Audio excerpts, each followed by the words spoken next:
Good evening. It is December 10th, 2014. It's 5:35. It is the monthly meeting of the Urbana Human Relations Commission. Could we please have a roll call? Francis Rigberg Baker, Here. Kevin Bowersox Johnson, Here. Daniel Larson, Here. Lisa Mosley, Here. Peter Resnick, Here. and Aisha Lam Sobe. Thank you. Looking over tonight's agenda, are there any additions, edits, or corrections that need to be made? Dan, I'd like to add a discussion about how this committee responds to the community's concern over the Ferguson situation to new business, please. Alrighty. Is there a motion to approve that addition in the agenda as a whole? Move approval as amended. All those in favor, please say aye. Aye. Opposed, the same. Thank you. We did not have a meeting last month, so we go back to October 8th in our meeting's minutes. Are there any additions, corrections, or edits that need to be made? I don't see any. All right. Motion for approval. So moved. And I'll second. All those in favor, please say aye. Aye. Aye. Opposed, the same. Excuse me. Alrighty, public participation. Seeing none, hearing none, we're going to move forward. Todd, we have some old business we need to assist you with. Or could you talk to us about that? Where would you Sure. like us to start? So I think we could start with the EEO contract compliance review with Growmark. We distributed it, I think, 2 months ago. Last month, we set out a reminder for everyone to kind of take a look at it and sort of refamiliarize yourself with it. And I just need to have a sense of where you all would like to go with it tonight. Have everyone, so is it something where you're needing additional information? Do you want to discuss it? Do you want to take some type of action on it? How would you like to? I wouldn't mind a discussion from the perspective if there's any precedents in a similar situation, because I'm really struggling with this one in regards to, I see an effort, but I see numbers that I'm absolutely, that are not acceptable. Peter. I agree completely, and even reading through their efforts, we're talking about some of these jobs are clearly unskilled jobs. And much of their good faith showing is in terms of contacting the university for employees, and different universities for their different locations. A lot of the information we got was not specific to the Champaign-Urbana store. It was more some of the outlying facilities they had.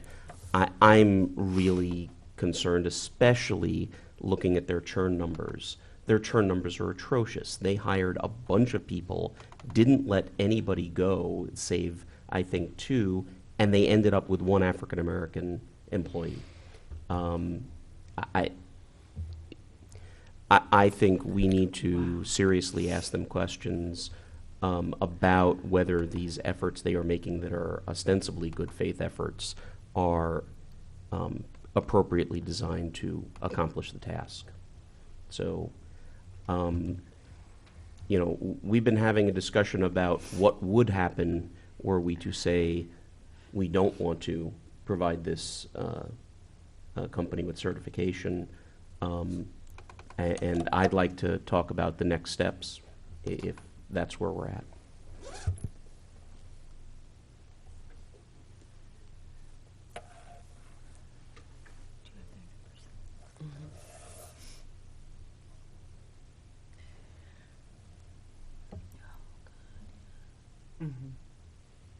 I agree, Pete. The numbers kind of speak for themselves. It looks like the majority are in sales, when you break that down, but what we're selling here is not a college degree, required kind of position, so. And, I even did some minor looking at other factors. this is clearly an Urbana business. I took a look. There's a bus route that goes out there. This is not something where there are an obvious set of circumstances where this particular company is having problems. There's no apparent union issue Sorry. It's okay. that we had discussed before. There's just there's nothing that makes sense about these numbers.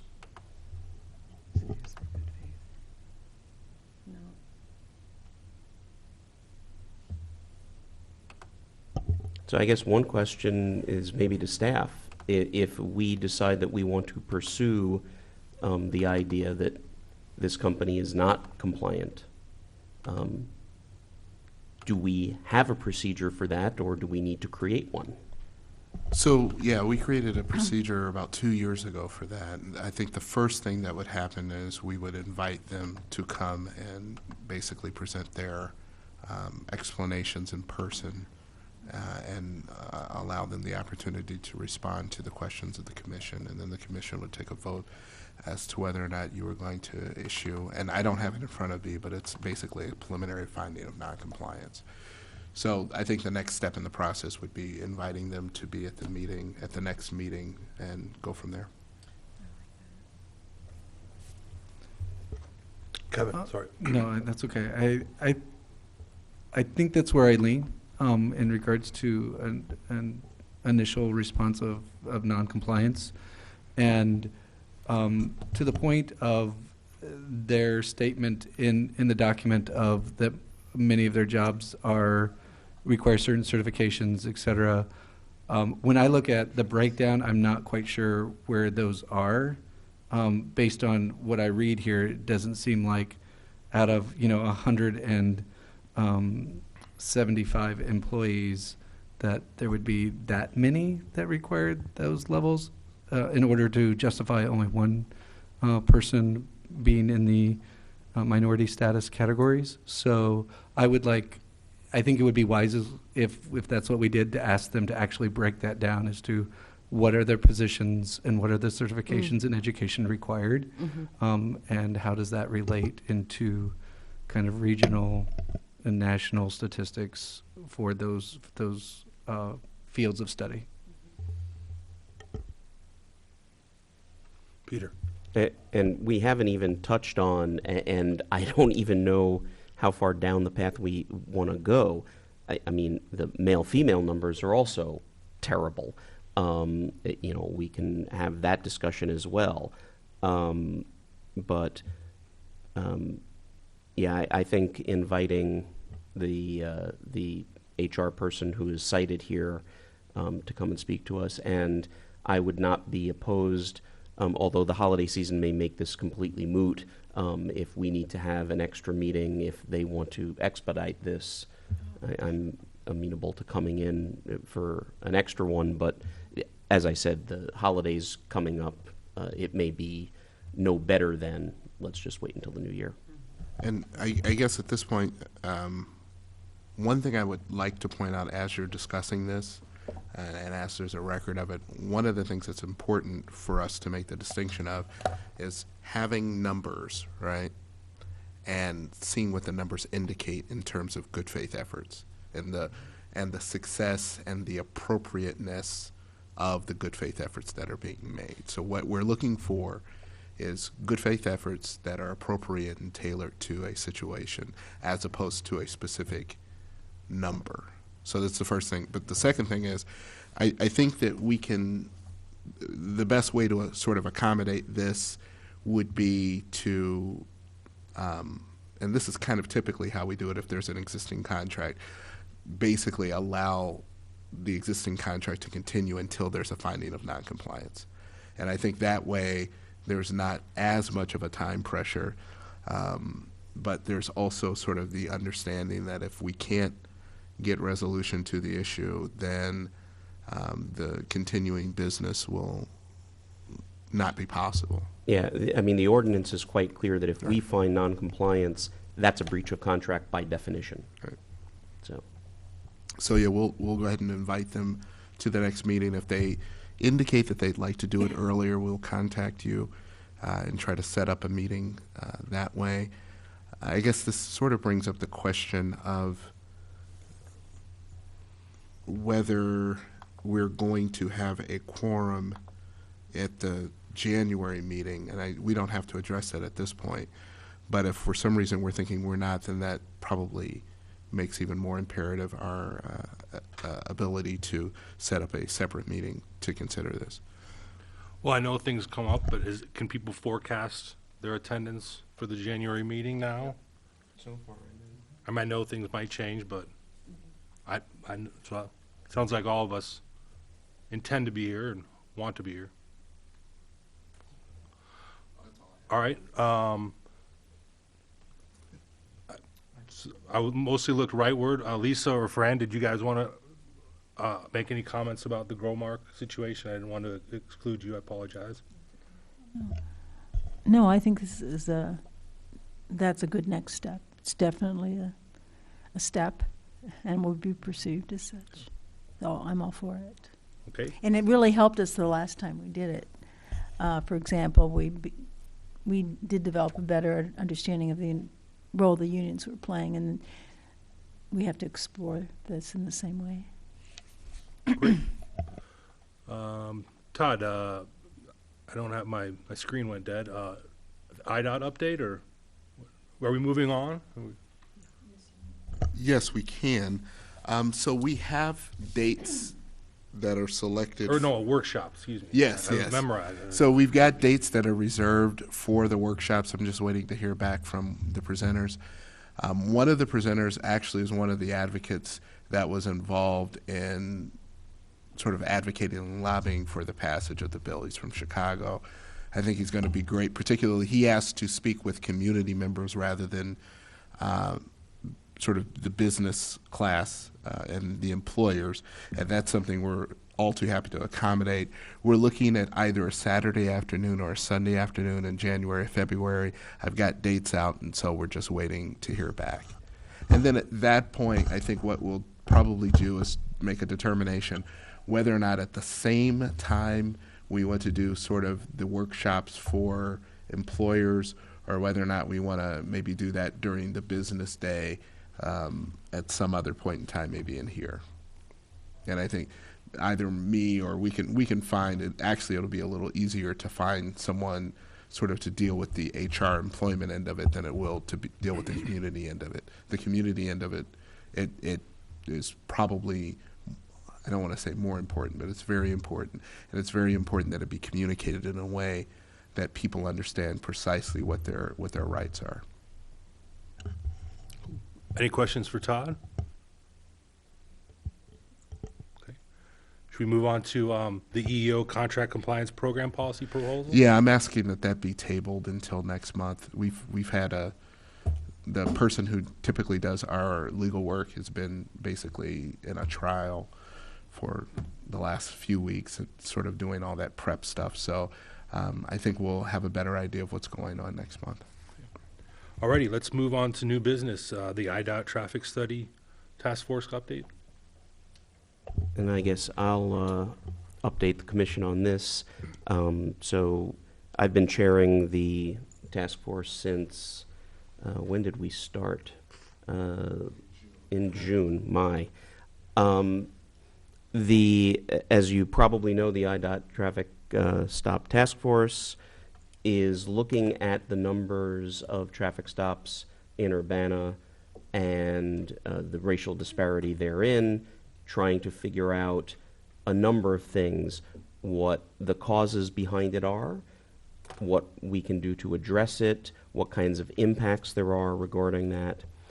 And so let me just give you a quick overview of how we're performing our work and where we're at. We've set up 4 small subcommittees, each working on a different part of our final report, which is due out in April. We have a statistics subcommittee that is looking at the actual statistics, examining it from the perspective of where the traffic stops are taking place, the incident that caused the traffic stop to take place. One of the things we're looking into is the idea behind traffic stops taking place because of whether they're a particular patrol that is looking for traffic violations because a particular corner is dangerous, or what's known as investigatory stops, where a particular patrol might be in a particular area where there's crime that has been reported or that incidents have taken place. And if an officer in that area notices a traffic violation that they may or may not have pulled over the person for, independent of being in that area, if it takes place in that area, they will pull that person over to find out information as to why that person is in the area, what they might be doing there. And the different types of stops are one thing that we're looking at as well. That leads me to the second subcommittee, which is on police procedure and public interaction. We actually have Andy Charles from the police department on the task force, and we're discussing how different police procedures are used, what kinds of things are going on. Again, trying to tease out whether the traffic stops are happening because they occur in a particular neighborhood, and whether there are circumstances surrounding those traffic stops that are different in some way that's interesting. Independent of that, our third subcommittee is looking at the community impacts of those traffic stops. So one of the things we're concerned about is, for example, if it's the case that traffic stops are taking place in particular areas because there is a lot of crime and therefore a lot of reports of a lot of requests for police to come to those areas, well, that still means there's an imbalance in how police are performing traffic stops. If because you live in a particular area, you are significantly more likely to be pulled over than someone who doesn't live in that area, that can have a significant financial, let alone psychological impact of being repeatedly pulled over. So we have a subcommittee that's looking into those different impacts. That subcommittee is now trying to organize a couple of community events where we will have community members come in, relay their stories. We're still working on the format of how that will happen, whether we will do that in small roundtables where people will take notes, or whether we'll do it in a more presentation format where people will come up one at a time. That's yet to be determined. But we want to collect data both from the community and some of the bigger studies of how this does impact the community financially, psychologically, even physically at some level. Because obviously, more and more traffic stops lead to possible arrest and other circumstances. And finally, and that leads me to our last subcommittee, which is sort of looking at the different sociological aspects by looking at different studies, and so going through the literature and feeding that back into the committee. In the end, what I'm hoping is each committee will come out with a report that we will gather together into a grander report that will be delivered to City Council. And that's where we're at the moment. We've got a good amount of data that we have churned through. We're going to be looking at what that means. We've got in the plans these community events to bring folks in to talk, and we're doing a reasonable job of trying to gather together the information on the impacts and the different procedures that are being used. So I'm happy to answer any questions. Lisa. So you've been busy since June. Just a a lot. bit. It's a once a month meeting, and honestly, I have been the least busy of the folks at the moment because you, Pete. the other subcommittees are doing their hard work. I am sure come February and March, I will be frighteningly busy trying to put together the report. But Todd and Tony have been very helpful in providing us staff support. Been doing some great work, so I do appreciate that. Other questions or comments? Fran? I have a question. This is an outgrowth of reports that we've seen earlier and hearing that we had in this room. And I'm just wondering if some of the individuals who are most passionate about that, most involved and concerned about that, are involved in this work of this commission, or or perhaps not. I just wonder how that. Right now, we have a couple of folks. I don't know if you remember, Durrell Cruz came and gave some testimony. He's been regularly showing up for the meetings and providing us with information that he's finding, which has been very useful.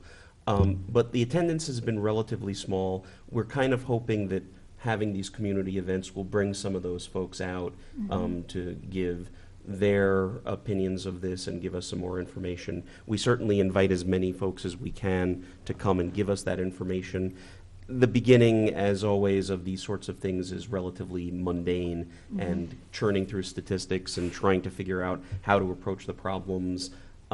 It has sometimes been interesting and emotional discussion.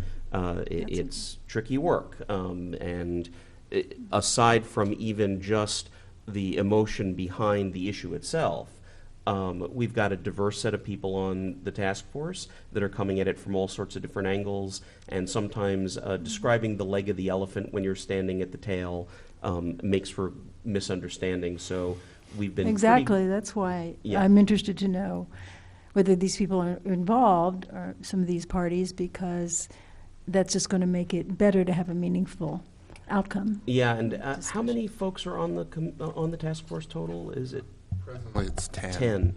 And it is really quite a wide swath. So it's a good collection of people from different communities, and hopefully when we start engaging the public, we'll even get more of that. Well, connected to that, last few weeks our nation has seen incredibly long and historical issue come to the surface once again.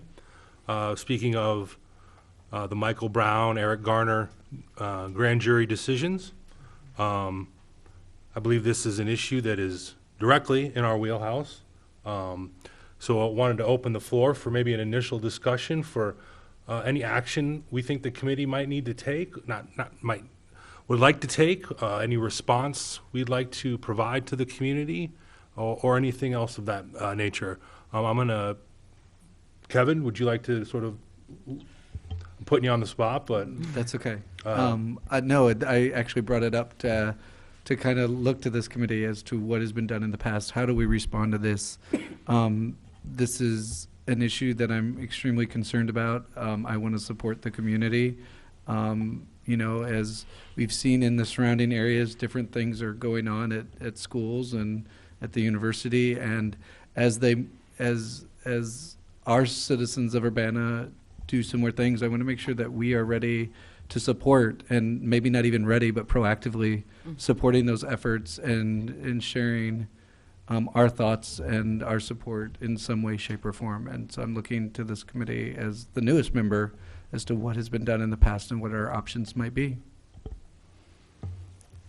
Oh, thanks.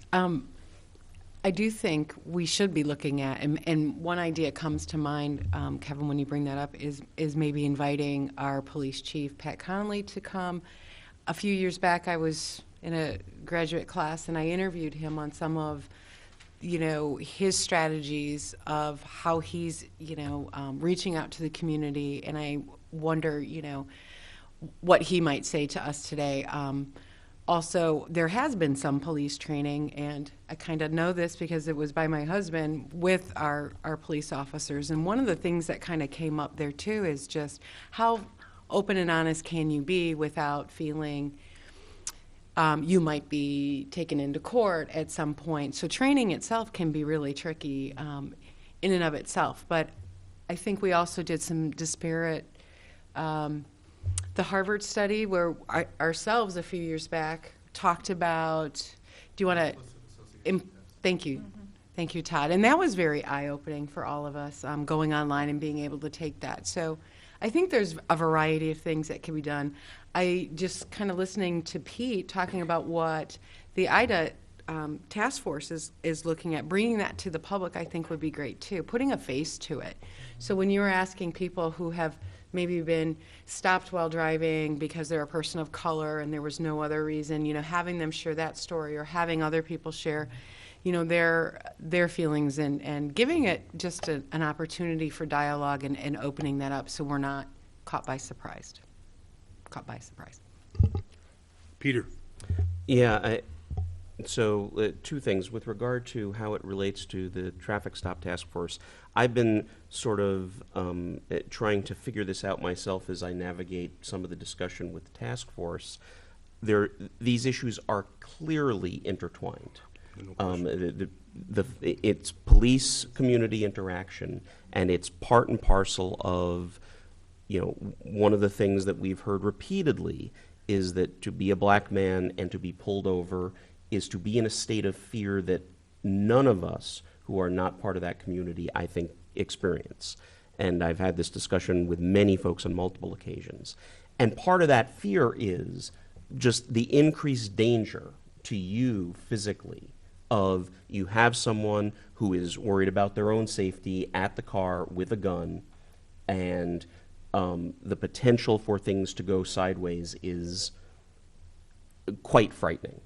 So I think it's very related. On the other hand, a lot of the issues having to do with Michael Brown and the New York incident and the Cleveland incident, Eric Garner, these are obviously much more complicated and much more fraught than the particulars of simply the number of traffic stops and why there's a disparate number of traffic stops between races. So I've been trying to sort of walk the line as far as the task force goes, but I think we don't need to walk that line as a commission here. I think this is a conversation we do want to have with the community. We had been talking, and Lisa had mentioned that she was going to bring up during announcements recruiting for this commission. But one of the things, the stories in the paper of late regarding the high schools, it would be great to hear from some students about their reactions and bring some of them into this conversation as well. So I think that's very important. And the other bit that I wanted to mention is, and again, something that I've been wrestling with in the task force situation, I think one of our responsibilities as being community leaders in this is to come up with sets of language that a diverse crowd of the community can understand. We, I think, are all comfortable with the idea that when we talk about institutional racism and we say things like there is a way in which we are all racist and participating in this racism, we know what that means. This is language that can be very foreign to folks in the community, and the sound of the words, "you are part of a racist society and being a racist," can be very accusatory and very fraught for a lot of people. And so coming up with ways to discuss this with people of diverse backgrounds who don't have similar understandings and explain why it's important to talk about these issues, I think is something that we really can bring to bear. I just want to second that. I feel very strongly about that. I mean, we are for the whole community, every citizen, from the most privileged on down. And we want an outcome that's going to be good for the community, even though, which is not to say that there's not a very uneven playing field, and educating people about that, as it is in many other areas such as sexism and other forms of prejudice. I think we have a very crucial, important role to play. I hope we're up to it. Kevin, I would just say to your initial question, there are budgetary constraints, obviously, but we could film a commercial, a public service announcement. We can have a public forum. We could invite, like the conversation we had with the Ban the Box initiative. I know that's, and really try to get some public participation. I mean, there's a lot of opportunities, a lot of options. So I hope you're hearing some of that. And Yeah. I'm also wondering what role we play as facilitators for proactively supporting the community in regards to, so for example, let's say Urbana High decides to do a die-in. How can we facilitate police support, presence, proactive support versus, it just being announced, it happening, the community getting together from this perspective, because I think having that proactive support really takes an extra step. And have we done that in the past? Do we play a role in that liaison, position to get some proactive kind of support versus waiting until the day of, or trying to put out fires that may occur based on it, where it can be a community effort versus an us against them mentality. I support that very much, because I think some of the worst things that have happened in the history of this country, in terms of the labor movement, in terms of the anti-war movement, and so on, have been things that have happened in the heat of the moment by maybe a small number of individuals, but it set off that spark of that polarization that goes very deep in people and sets person against person. And we are very fortunate to have the police force that we have, and I think that this is a wonderful opportunity to do something that like that won't happen here. We certainly, when I try to think proactive, I mean, we've lent our name to some things, made some donations. I got to be honest, I don't know what our history is in response to Kevin's question. Or Yeah, my sense is that we haven't done the kinds of things that Kevin is talking about, but I think in this particular instance, it's a wonderful idea. We have a way to formally ask city staff to come and give us reports, but in all honesty, in this particular case, even setting up a small subcommittee to go talk to Chief Connolly, talk to others in the city, and say, okay, this sort of stuff is happening in the community, and we don't want to be caught flat-footed and deal with it reactively at the moment. I'm sure the police department is starting to think of plans along these lines already. I would be shocked if they hadn't, but having our input, having discussion with them, and if they've got stuff that they feel like, okay, if the high school, if some larger part of the community is going to be involved in stuff, here are our concerns. We can facilitate going to leaders at the high school, leaders elsewhere in the community and saying, okay, let's figure out how to do this and do it effectively and keep everything in a safe and positive mode. I think a big fear in some of these situations is the fear of being misunderstood, and that's where that sort of civilized dialogue and the presence of parties rather than the ignoring of parties is important. And I think it's our role to facilitate the win-win. I mean, I know when there's whatever, for example, a big group gathering, that there are concerns on the part of safety of the public, et cetera. But I think it's our job to facilitate the yes, we can attitude on both sides. We can meet your needs as a community, and we can also meet the needs of our safety as a team and come to that win-win. And I would love to be a part. I don't want to necessarily lead that as the newest member. I'm happy to, but I would love to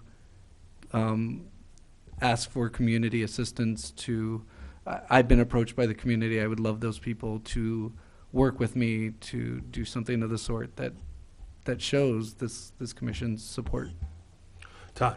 I was just going to ask, so trying to sort of make this tangible in terms of commission action, I'm wondering whether or not you would, in anticipation of that type of meeting, want to make some type of statement as a commission basically saying that if it comes about that there is some type of planned protest within the city of Urbana, and that is something that's anticipated, you would like HRC participation in the planning of the response to that with the city officials, something like that. I'm just trying to. Can we even take that Sorry. Can we even take that further, not only say we would like to be participating, but we want to encourage that this actually come to fruition, and so beyond just be involved, but really that we want an end result. Sir, and you can say, I guess, whatever you'd like. I was just trying to sort of Yeah. put some form to what you all have been talking No, about. Well, there's, I'm sorry, go ahead. no, that's okay. I was just thinking, when we talked about subcommittees and just kind of organizing, there's a variety of ways to go. One would, educating and putting out a statement, interviewing the police chief and coming back with that information, asking people to participate. There's many layers of it is what I'm hearing, and a lot of great ideas. I participate in the Champaign Unit 4 School District does a social justice, and they have really reached out to the community, the church members, things like that. And it's a really great forum. They've had panel discussions on certain topics. So I think that we could also pick their brains, people who are doing this on a different level, and see if we can work what we need into it. So I'd be also glad to volunteer for a subcommittee. And to Todd's point, I think you're right. We need to have a piece of messaging to city staff that we absolutely do want to be involved in whatever planning is going on in within the city building, with the police, with whatever city folks are involved in dealing with possible demonstrations. But we do want to go, I think, that step further that Kevin's talking about, and also talk about how we want to be involved with the community and have those conversations and hopefully promote those conversations. Todd, could I set up an appointment, and I'll take the lead on initial statement? Sure. Maybe we could meet and discuss that language, and you give me a little guidance if that's okay in the near future? Sure. Now, I'm thinking of time frames here, because I get the feeling that whatever's going to happen is probably going to happen within the next few weeks. Would the commission be amenable to empowering or authorizing one of the members to draft a statement that is in the spirit of what was discussed here? Or you could just do it right now. But So my sense is the drafting is going to take a little bit. That doing it on the floor is probably not the best plan. But we can have a virtual meeting, an interim meeting at some point, and just with the appropriate announcements, we can make that happen. So if we need to meet for a half hour someday in the next week or so, I think that's perfectly doable. So I'm inclined to. If Dan and Kevin and Lisa want to go off as a subcommittee and start to draft that stuff and come back with something that we can approve at a quick meeting, that would be great. I'd also like to commend the commission for doing something about this at this point in the process. Because when we had a problem with anti-Semitism, with anti-Semitic broadcasts out of the public public TV station from this building, the commission eventually did make a statement, and the city council also did some wonderful things, and that resolved pretty well, in my opinion. It made me feel a lot better about our city, but I know that for a long time, for a matter of years actually, the city kind of sat at the sidelines and just wished it would all go away. We all wished it would all go away. But I think it's very brave and appropriate that we do something sooner rather than later. So, hooray for that. I think also from considering the fact that we all get together, once a month, I've heard, maybe invite the chief to visit us again, maybe? Are there any other people we should probably be reaching out to in 2015 we'd invite to the meeting so they can have a voice? Maybe we could think about some names, or if you have ideas right now, throw them out. I'd love the idea of inviting students or other people, other citizens that can speak to their experience. Okay. I do too. Todd, is that something? Yeah, am I hearing that you'd like the chief to attend the January 14th meeting? Oh, okay. Is And that I your guess my time? question is, if I'm hearing that, are there other issues in addition to this specific one that you would like him to prepare so that he's not caught off guard and kind of Oh, knows right. some of the things that you would be concerned about? Didn't necessarily mean January. I mean, obviously, considering what's happening now, certainly sooner than later, but if folks want, certainly Maybe soon. the task team could spend the next week drafting and then promise the chief an outline of questions to be addressed 2 weeks prior to the meeting, or, where we could maybe not decide those exact outcomes right here now, but we could promise a deadline to have those to him. That seems reasonable.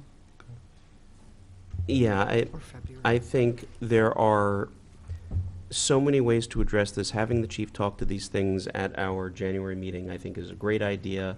But one of the things that you were talking about, Kevin, in terms of, making sure that we are part of whatever planning process, that doesn't have to happen at a public meeting in this formal setting. I think a couple of folks from the commission going and sitting down with the chief and walking through That's kind of what I was is going to be as, if not more effective, use of time for the chief. So, I'm happy, and I'm quite sure that on the traffic stop task force, we're going to be asking the chief to come down and talk to us about stuff at different points. I'm happy for him to come talk to us over time. I don't know that is as immediate a thing as starting the conversation. So.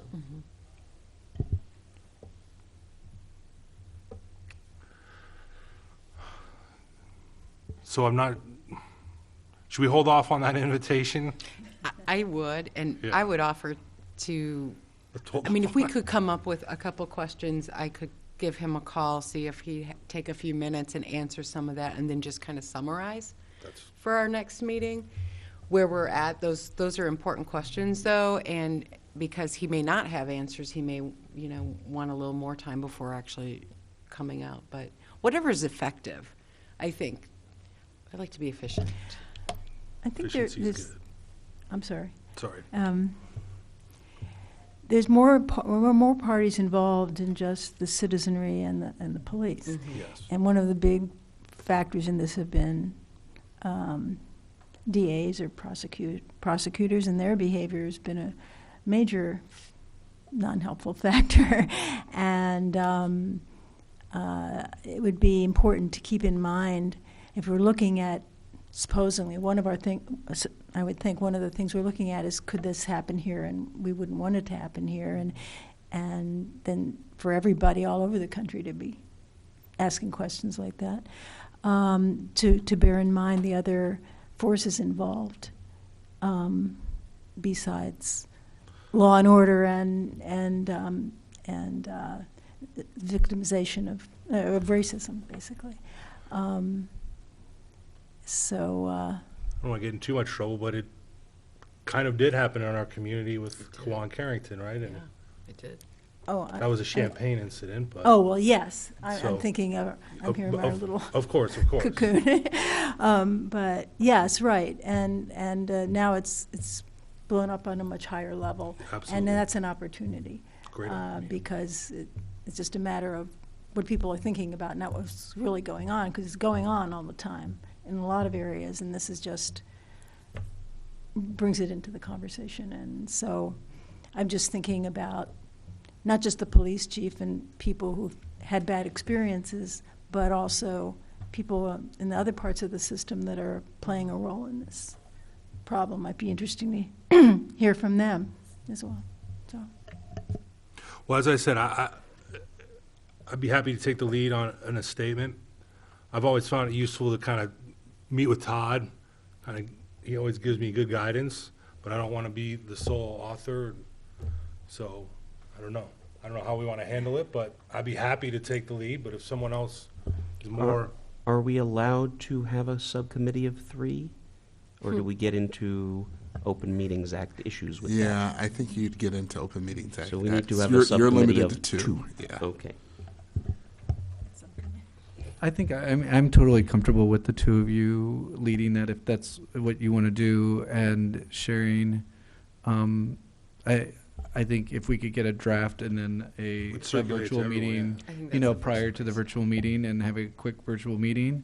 I also really like the PSA idea, so I would really like, I happen to know some video editors and we've used the equipment actually here before, say, so yeah. if I would also like to draft an idea for Please. what a storyboard of that PSA would look like to bring to the board as well. That's a great idea. Run with that. All right. There was one thing mentioned that I don't want to lose in the shuffle because the topic of recruitment is coming up. Having a conversation at our January meeting with students, both I think would be a good thing by way of a way to have that conversation and a recruiting tool for that student seat that we never seem to be able to fill. Right. I don't know There, what contacts we have over at Urbana or Uni, but it would be nice to have students come in, talk to us about this particular issue, if we can have it as an agenda item, and use that as a way to introduce ourselves to them as well. I certainly don't want to exclude students, but I do know there's, at the Urbana High School, and I'm not sure if I'm going to get the name right, there's something called like the Social Justice Club. Could we invite, again, that might be excluding some folks, that's not my intent, but, That's a good start. I mean, could we invite them to come and please, you know, as many, everybody come and from that it's called the Social Justice Group, or? Well, at least there used to be a class at uni. It was part of the required curriculum, and And it same certainly to Uni? affected my children's lives, I can tell you that. I don't know if they still have that there. But, so the people in that class would certainly be another group that's primed to hear that, and to participate, I mean, in that. I mean, who has contacts there? Is there a counselor? I can a make dean both or- those contacts. Okay, I'm happy to invite both those groups. okay. Great. I used to take my critical thinking class to debates like this at Uni High, but I'm not there anymore. And, you know, we can start with, we'd love to have that conversation in January if they can come up with, if they think that's a good idea and can come up with a formal agenda item that we can put on the agenda. I think that's a fine thing. We can certainly do it as public participation, but I would love to see, you know, if we can have a formal Forethought, discussion, yeah. that would be great. Todd, is that? Yes. Okay. Any other thoughts or comments or questions about this idea, the ideas, plural? I just want to thank you all for the openness and entertaining these ideas. As you know, I try to bring forward ideas from the citizens and questions that are being asked, and still learning where we play these roles. And I'm really excited of what we've come up with. So thank you. All right. Todd, should we move forward to the staff report? Right. So you've got the EEOs in front of you. Now, I apologize for. Sorry. You have the EEOs in front of you. I apologize for the lateness of the Crawford, Murphy, and Tilly. We got that this afternoon, or maybe this morning, and wanted to get that to you as quickly as possible. If you'd like to sort of delay until next month, that's fine. We note that there have been some improvement. And so that's why you see the 6-month recommendation. Any questions on these? Peter? I'm comfortable going ahead. I had a read over before the meeting of the Crawford Murphy.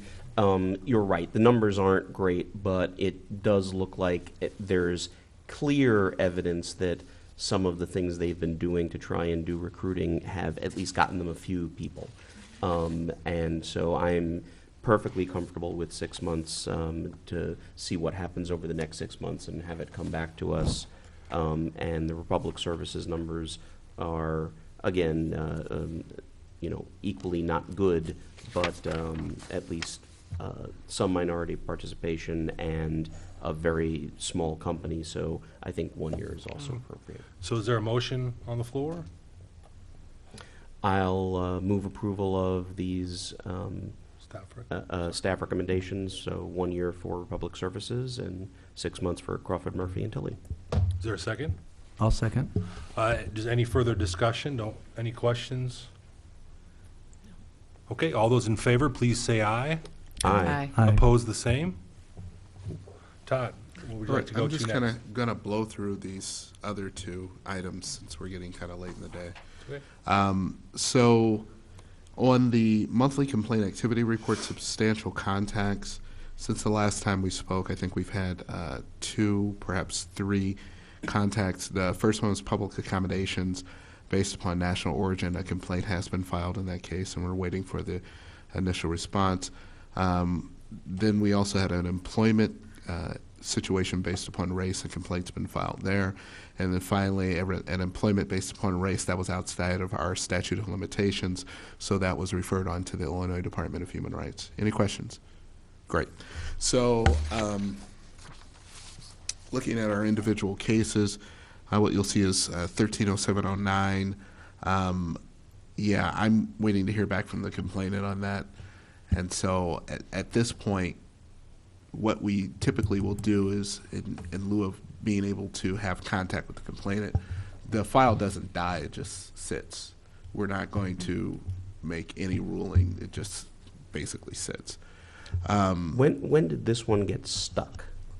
It's Because been it wasn't, I mean, the date, you had the filing date, the response received. Right. When did we lose contact with this particular complainant? I think it's been a while, but a lot of times it takes a while to actually work the file up and actually dig in and sort of work on the file. And in this particular instance, there was sort of a separate issue of reviewing a kind of complicated software package, and it just took a while. At least at this point, I have not heard back, but I'm looking to hear back at some point.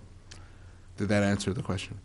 Okay, 140201, a probable cause find has been issued. They're in the middle of their 42-day window. They have 42 days, both parties, in order to conciliate the matter. 140504,